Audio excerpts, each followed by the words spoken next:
It's our final week of the month, and things are definitely going out on a good note because we have everything from a rare tornado kick knockout to a jumping switch kick that'll just make you feel something. I can feel it all the way down in my plums. And a Fury FC event that was busy, so we have 4 fights to show you. But first, we have our fan comment from last week from Rolando Mota, I hope I said that right, who gets the title this week for creativity and for making me laugh with the last line of their comment, but thank you for the support and for leaving your comment. What is going on, everyone? It's the Casual, Lawton Vierkant, and this is Caposa's Corner.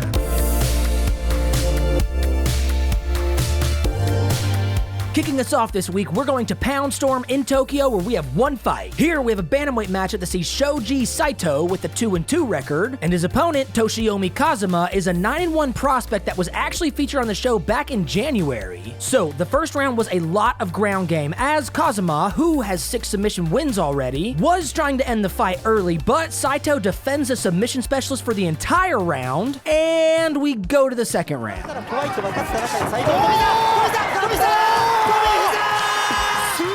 Yeah, that might have felt abrupt because it was. That knockout happens in just 6 seconds of the second round, rendering the favorite fighter Kazuma unconscious. This was a very big upset as Kazuma was on a 9-fight win streak and expected to win this one, but Saito does the unthinkable with his flying knee knockout early in the second round, securing a win, improving his record to 3-2, and adding a nice name to his resume. Next up, we're heading to Niza FC 39 in Kazakhstan for 1 fight, and it is Caposa's Handpicked Submission of the Week. This is another bantamweight bout between Yerzhan Shapovalov, sitting at a 4-1 record, and his opponent, Yelimon Shertayev, has a 5-1 record. This is also another fight that makes it to the second round, where just 30 seconds in, we go to the ground, and Shertayev locks this in, and once we stand up, well, it's about to be nap time. Ну вот смотри, что творит Шапау в это время. И засыпай, Шапау! Yeah, that was tight. So tight that you can see exactly when his soul leaves his body, and thankfully the ref is there to sorta gently set him down on the canvas. You don't often see a ninja choke like this while on the feet, but man is it enjoyable, and although he defended it for almost 15 seconds with the scrambling, Shertayev ultimately comes out on top, getting the submission win, our title of Submission of the Week, and he improves his record to 6-1. Now we're gonna go take a look at KSW 69 in Poland, where we're moving on to our Prospect of the Week segment. This is the main event bantamweight title fight that has challenger Verlison Martinsen, who has a 16-4 record and is making his KSW debut, and his opponent, current champion Sebastian Serbish, sitting at a 9-2 record on a 5-fight win streak, attempting his second title defense, and he's our Prospect Feature of the Week. Now, this fight was busy, so I'll give you the short version. Round 2, we have Serbish land a nice knockdown and continues to beat on Martinsen, but fast forward to the third round, and he gets a little payback by sending Serbish down with this huge left hook, but again, he survives, so now the score is even 1-1, right? Well, we jump to the 5th and final round, and Serbish secures his back, and well, this might just be it. He's got it on! The champion's got the crank and he's got the top! A rear naked choke that once he got under the chin, it was just game over, and the tap comes shortly after. Now, just to give you some insight as to why he's our Prospect of the Week, well, the now 10-2 record and securing his second bantamweight title defense is probably enough, but he's not just winning these fights normally. He won the title in a Fight of the Year contender last year in March, and followed that with a Sub of the Year contender with an inverted triangle for his first title defense, and he's also got 4 KO TKO wins on his record as well. So not only is he starting to knock people out of contention in KSW, but he's one entertaining fighter that is slowly proving he can compete with the best of the best. Caposa said that he would be a credit to any major organization due to all of this, so we will most likely be hearing more from him this year, but until then, he is still your KSW Bantamweight Champion. Moving on, we're gonna go look at Showcase MMA 25 in South Carolina, where we have an honorable mention due to limited footage, so you know the drill. Take a look, and then we'll talk. Control your breathing. You can't breathe in. Look at that!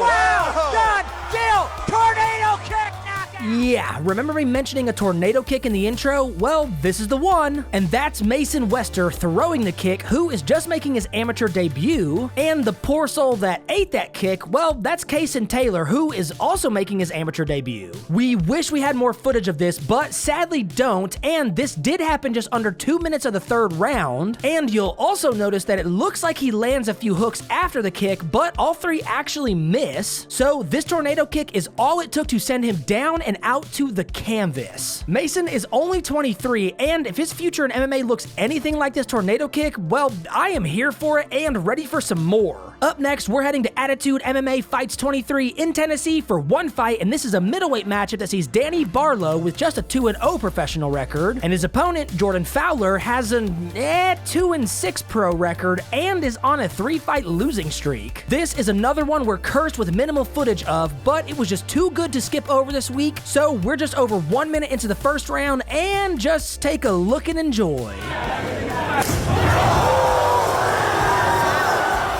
This is the jumping switch kick I also mentioned in the intro, and damn, was it beautiful. So beautiful, it just collapses his opponent and he bounces to the canvas like a rag doll. Not a very bad win for only your third professional fight, and he did it in style with this impressive kick straight into the walk-off. So props to Danny again, and props for keeping your record clean at 3-0. Off to visit our good friends at B2 Fighting Series 157 in Kentucky, where we have a lightweight matchup between Sergio Martinez, making his amateur debut, and he's taking on Jared Corman, who has just an 0-1 record. It seems like over the past year, B2 has been taking over this show with some of the best knockouts we see, and just 10 seconds into this fight, Martinez opens him up with this sequence and even wobbles him, but we fast forward 1 minute and he's gonna finish what he started.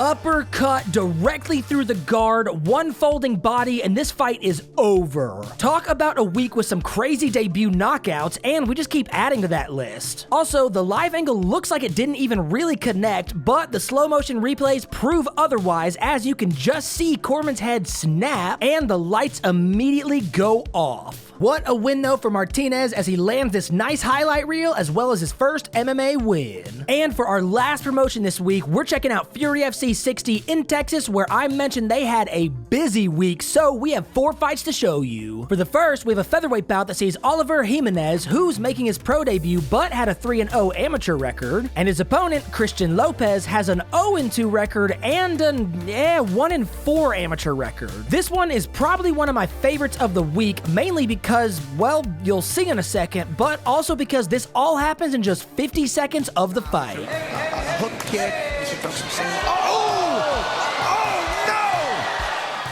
What in the kung fu just happened? Right after his kick gets caught, he throws a jab followed by a huge right hook, 2 left hook, and why not 2 hammer fists on the ground just for safety's sake. Now, I'll admit where I'm wrong, and when I was looking at those records while writing this, I did not think Lopez was gonna stand a chance in this one, just given the amount of losses. But boy, was I proven wrong, and thankfully so, because this highlight is just beauty. And although he still has some room for growth with his 1-2 record, we sure hope some more wins like this happen in his future. For our second fight at Fury FC 60, we have a flyweight matchup that sees Cleveland McLean with a 15-9 record, and he's up against Houston hometown fighter Jacob Silva, who has an 8-7 record, as well as 2 fights on the Contender Series, where he lost to Jeff Molina and JP Bays back in 2020. So here's another quick one, and although it's in the second round, we get one of my personal favorite knockouts via head kick. Big kick from Cleveland McLean.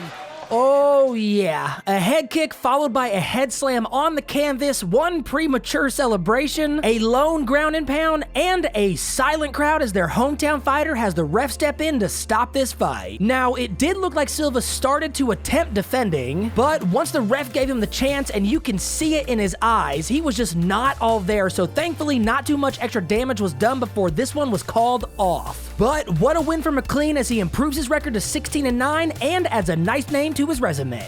Moving on to our third fight at Fury FC 60, it is of course time for Caposa's KO of the week. This is a lightweight bout between Ken Glenn, who has a 10-9 record and has been featured on this show before, and his opponent Anthony Romero has a very impressive 10-1 record. So we're nearing the end of the second round, and with just 25 seconds left, I think Romero is trying to make a statement with this one. Not extremely effective.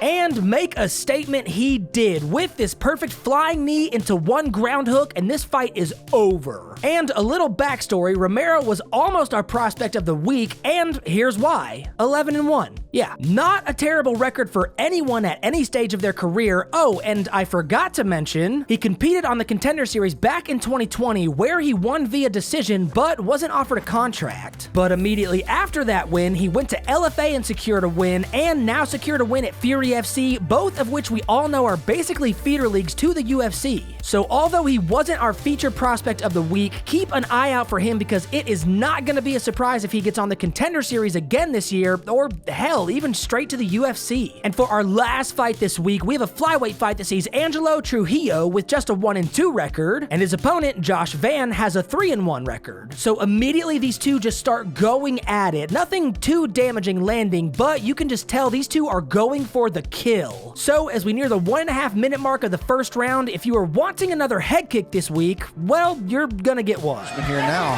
nice body shot there from Joshua Van, a big head kick. That's it.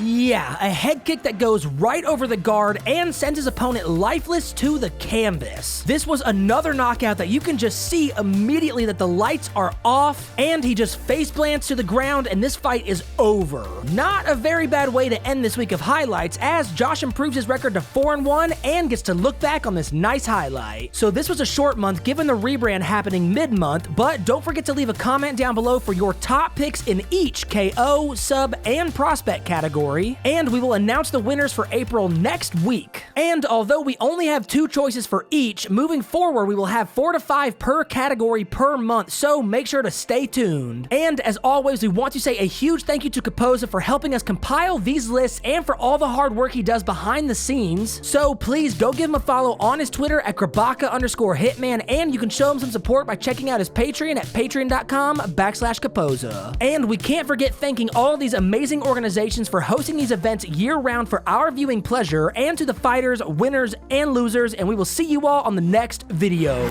Peace!